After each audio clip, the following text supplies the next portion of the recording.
Okay, this is Dave from Blackline Racing. We're going to talk about setting a Weber float. The most common problem we see with home rebuilds is a float setting being wrong. So we're just going to quickly go through it and just show you what you're looking for. Okay. So first we're going to take it. You want to take your jets out. You want to take all the top screws out. Being careful not to tear the gasket. Even on new carburetors, we've seen an issue or two. Biggest problem we see. There's a spring-loaded ball inside the needle. You don't want that compressed when you're doing your float setting.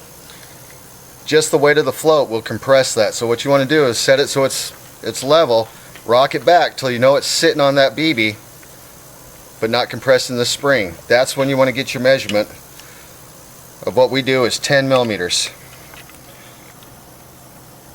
See, let's get it to rock back a little bit. So we're at 11.19, so we're a little high right there. So we're going to compress that a little bit.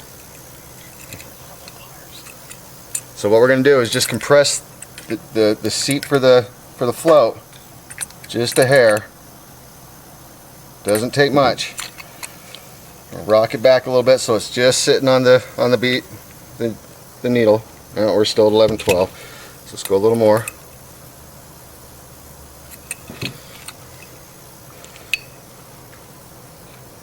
Okay, hair under 945, probably good, but we'll go for just as close to it as we can get.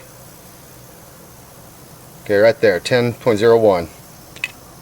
Okay, yeah, droop. Factory spec is about 32 millimeters. Just make sure you got some good float movement. You don't need it to drop all the way to the bottom of the float bowl, but you want it to be able to move. You want even in between here.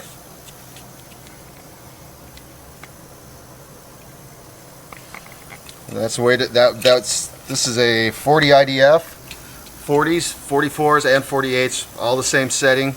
Like I say, droop's not as important, but if you can get it, 32 millimeters full droop, 10 millimeters seated. I've seen some specs that are showing a different spec for seated. That's usually, it's a newer float that's coming not flat. So if you're getting 10 out here or 10 back here, sometimes it'll be 11 or 12 out here.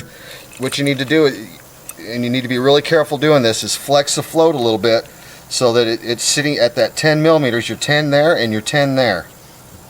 And that's, once you get that set, you should be good to go.